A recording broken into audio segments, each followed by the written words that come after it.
आज के जापान को देखकर ऐसा नहीं लगता कि यहाँ कोई गैंग्स रूल करती होंगी, मगर आज से 40-50 साल पहले जापान में कई बड़ी गैंग्स थीं। उन्हीं में से एक the monster with 21 face gang की स्टोरी आज आप जानेंगे। इस गैंग ने बड़े बड़े मिलीनियर्स को कंगाल कर दिया। 1984 में जापान के एक बिजनेसमैन जिसका नाम था कैटसुहिसा इजाकी, ये आदमी ग्लीको नाम की एक फूड कंपनी का हेड था। 18 मार्च 1984 की रात ये बिजनेसमैन नॉर्मली अपने घर में अपनी फैमिली के साथ खाना खा रहा था कि अचानक दो नकाबपोश आदमी इनके घर में दाखिल हुए। इन दोनों लोगों ने कैटसुहिसा के घर वालों को एक बाथरूम में बंद कर दिया, जिसके बाद उन्होंने कैटसुहिसा को जबरदस्ती अपने साथ गाड़ी में बिठाया और ले गई। उस टाइम पर जापान में किडनैपिंग के केसेस बहुत ज्यादा चल रहे थे। खैर, उन लोगों ने कैटसुहिसा को इसके घर से कई किलोमीटर दूर ले गए। किडनैपर्स उससे 1 अरब जापानीज येन हासिल करना चाहते थे। उसकी किडनैपिंग की यह खबर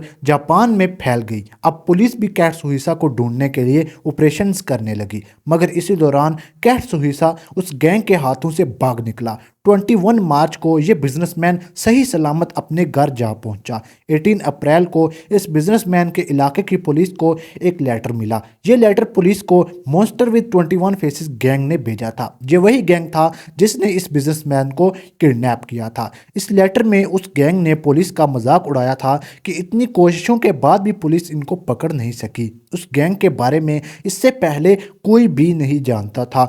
10 अप्रैल को उसी बिजनेसमैन कैटसुहिसा की फैक्ट्री के एक हिस्से में आग लग गई। उसके पीछे उस गैंग का ही हाथ था। उसके 6 दिन के बाद ही कैटसुहिसा की फैक्ट्री से एक एक्सप्लोजिव से भरा हुआ बॉक्स मिला। कैटसुहिसा उस गैंग के हाथों भाग तो गया था, मगर अब वो गैंग उसके पीछे पड़ चुकी थी।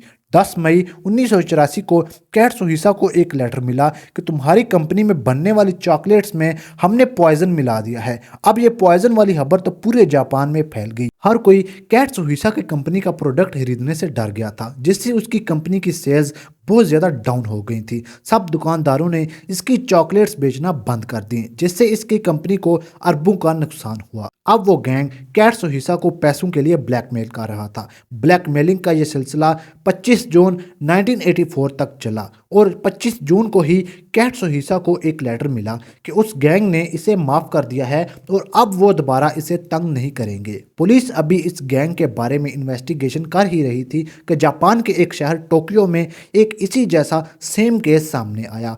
1 नवंबर 1984 को एक और बिजनेसमैन जो कि मोरिनागा नामी फूड कंपनी के हेड थे, उनको एक लेटर मिला। इस लेटर में भी उसी गैंग ने उस कंपनी से पैसों का मुतालबा किया था। मोरिनागा कंपनी के हेड ने भी पैसे देने से इनकार कर दिया, जिसकी वजह से पुलिस समझ गई थी कि अब इस कंपनी के साथ भी वही होने जा रहा है जो कि कैटसुहिसा की कंपनी के साथ हुआ था, और वही हुआ भी। कुछ ही अरसे में मोरिनागा कंपनी का काम 90% बंद हो चुका था। अब पूरे जापान में बड़ी कंपनियों में ये डर फैल चुका था कि अब अगला लेटर शायद उनको ही मिल जाए। उस दौरान एक पुलिस ऑफिसर जो कि इस गैंग की इन्वेस्टिगेशन कर रहा था, उसकी डिप्रेशन की वजह से हार्ट अटैक से मौत हो गई। ये खबर पूरे जापान में मीडिया ने कवर की। अब इस खबर के बाद जापानीज पुलिस को एक लास्ट लेटर मिला, जिसमें लिखा हुआ था कि वो गैंग उस पुलिस ऑफिसर के मरने पर खुश नहीं और आइंदा वो कभी भी किसी कंपनी को ब्लैकमेल नहीं करेंगे। आज तक उस गैंग के बारे में ये नहीं पता चल सका